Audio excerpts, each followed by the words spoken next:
Good afternoon. My name is Carolina. In today's session, we will talk about the muscle, ischemia, infarction, and compartment syndrome.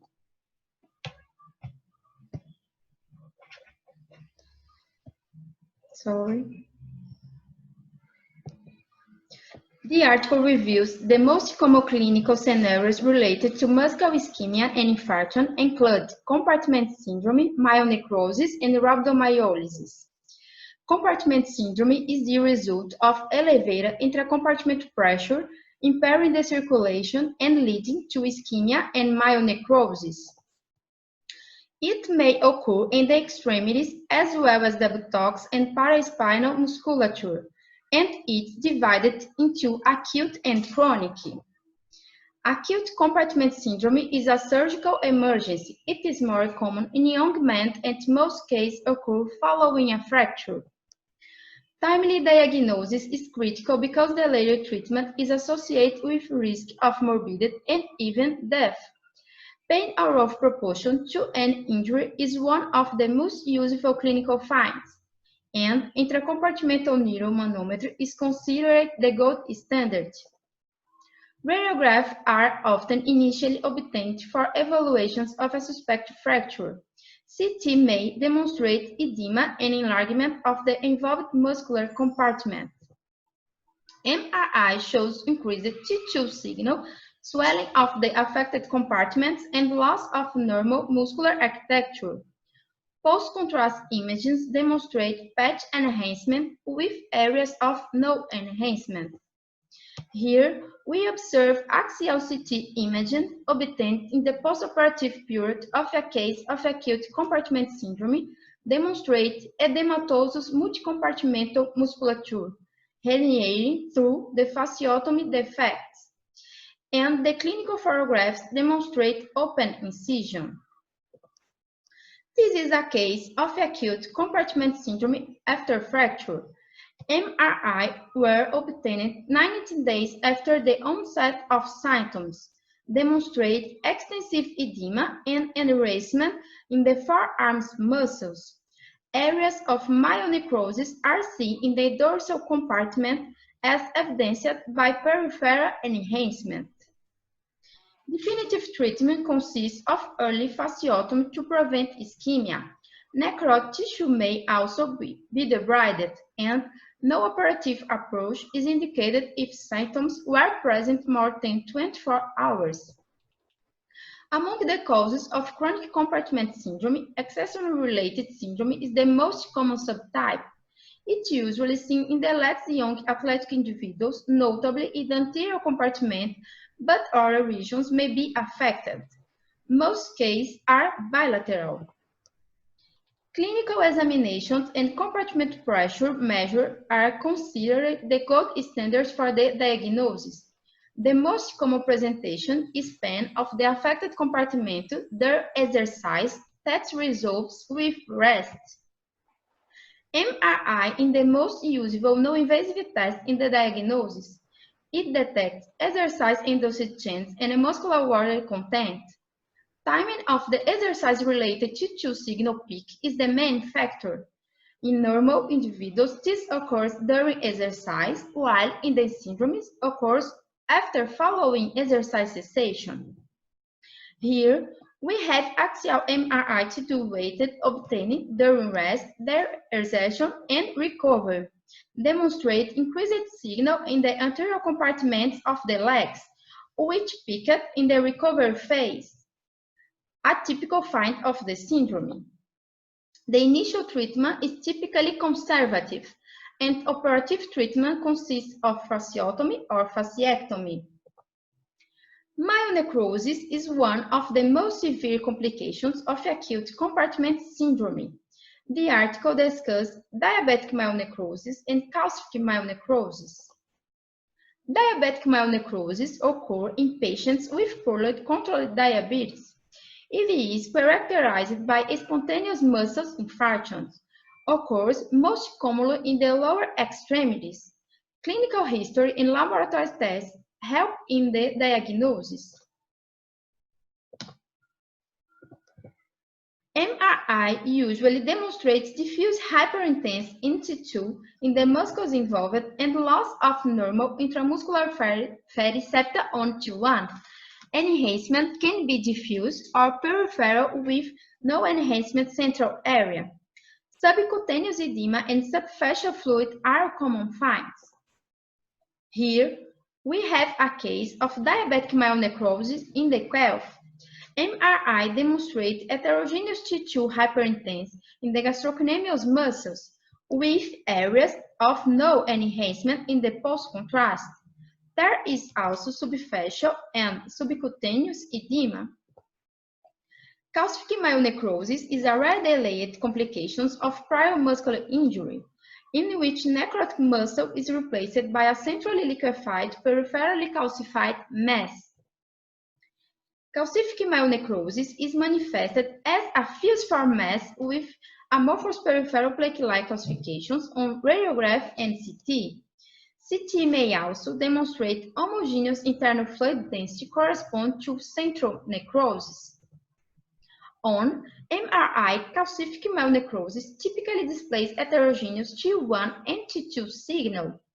Peripheral calcifications manifest as a concurring of decreased T1 and T2 signal intensity, and post-contrast enhancement is lacking. In this case, we observe a man with previous history of compartment syndrome now presenting a fused-form mass with amorphous peripheral plaque-like calcifications seen in radiographs and CT. In this case, axial MRI demonstrates replacement of the anterior compartment muscles by hyperintense mass at T1, hypointense at T2, without enhancement and with peripheral calcification. Rhabdomyolysis is a clinical syndrome related to myonecrosis, characterized by disruption of muscle cell membranes. The diagnosis can be made by typical clinical features and elevate CK levels. On MRI, the muscles involved demonstrate increased signal in T2 weighted images. Two post-contrast enhancement patterns have been reported. The first is characterized by homogeneous enhancement and is related to reversible muscle ischemia. The second is characterized by peripheral enhancement with the so-called steeple sign and related to muscular necrosis. In this case, we observe MRI of a case of rhabdomyolysis. Axial fat set T2 weighted demonstrate edema and enlargement in the gluteus maximus muscles, greater on the right.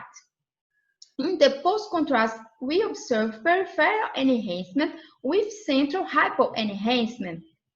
There are also multiple spontaneous internal foci of enhancement consistent with the steeple sign.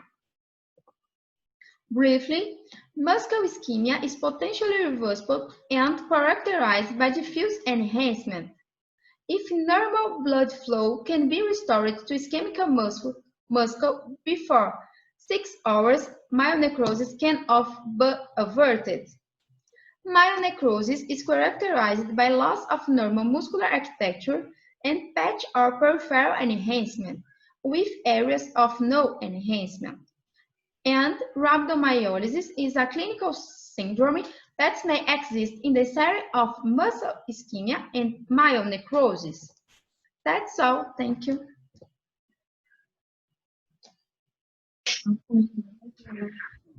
Excelente, viu, Carol? Muito bom. Pode fazer aquele resumozinho em português, né? Certo. Então, o artigo ele revisa os cenários clínicos mais comuns relacionados à isquemia muscular e ao infarto, que incluem a síndrome compartimental, mionecrose e a rhabdomyólise. A síndrome compartimental é o resultado do aumento da pressão intracompartimental, prejudicando a circulação local e assim levando à isquemia e à mionecrose. Ela pode ocorrer nos membros, bem como na musculatura glútea e paraespinhal, e é dividida em aguda e crônica. A síndrome compartimental aguda é uma emergência cirúrgica, é mais comum em homens jovens e a maioria dos casos ocorre após uma fratura. Como é uma emergência, o diagnóstico geralmente é realizado com base na história clínica e exame físico, e a manometria intracompartimental com agulha é considerado padrão ouro. As radiografias são muitas vezes obtidas inicialmente para avaliação quando há suspeita de fratura. A tomografia pode demonstrar o edema e aumento do compartimento muscular envolvido. A ressonância ela mostra um hipersinal no T2 e perda da arquitetura muscular normal, e as imagens pós-contraste demonstram realce irregular com área sem realce. Aqui nós temos uma imagem axial de tomografia obtida no pós-operatório de um caso de síndrome compartimental aguda, demonstrando a musculatura multicompartimental edematosa herniada através dos defeitos da fasciotomia. Esse é um caso, síndrome compartimental aguda após fratura. As imagens de ressonância foram obtidas 19 dias após o início dos sintomas, demonstrando um edema extenso e realce nos músculos do antebraço, e áreas de mionecrose são vistas aqui no compartimento dorsal, evidenciadas pelo realce periférico. O tratamento definitivo consiste em fasciotomia precoce para prevenir a isquemia. Já em relação à síndrome compartimental crônica, o subtipo mais comum é aquele relacionado ao esforço. É geralmente vista nas pernas de jovens atletas, notadamente no compartimento anterior, e a maioria é bilateral. O exame clínico e as medidas de pressão compartimental no repouso e após o exercício são considerados o padrão ouro para o diagnóstico. A ressonância, ela detecta alterações no teor da água muscular induzidas pelo exercício, e assim o fator principal para o diagnóstico é o tempo do pico do sinal T2. Nos indivíduos normais, esse pico de sinal acontece durante o exercício e na síndrome ocorre após a cessação do exercício.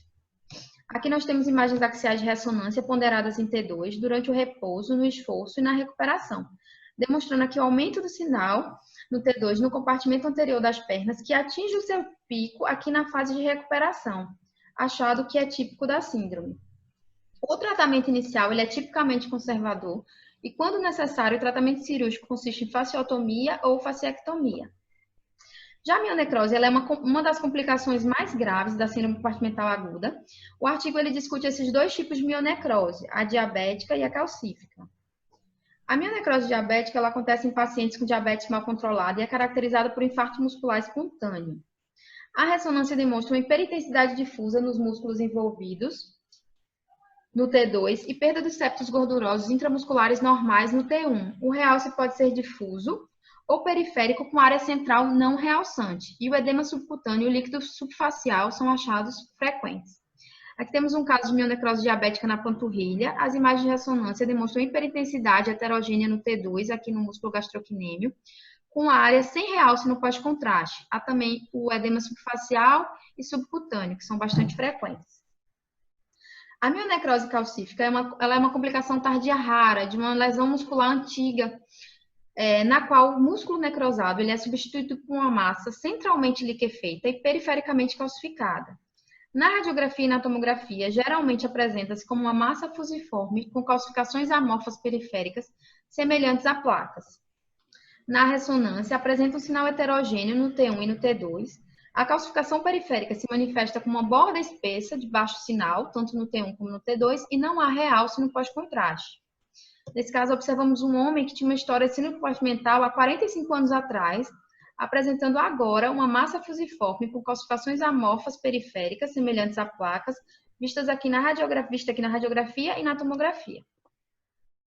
Nesse caso, as imagens axiais de ressonância demonstram a substituição da musculatura do compartimento anterior por uma massa hiperintensa em T1 e hipointensa em T2 sem realce e com calcificação aqui periférica. A rabdomiólise ela é uma síndrome clínica que está relacionada à mionecrose.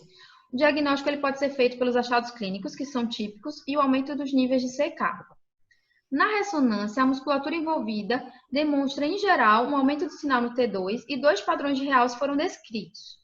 O primeiro é caracterizado por um realce homogêneo e está relacionado à isquemia muscular reversível. O segundo é caracterizado por um realce periférico com o chamado Stipples sign. Está relacionado à necrose muscular.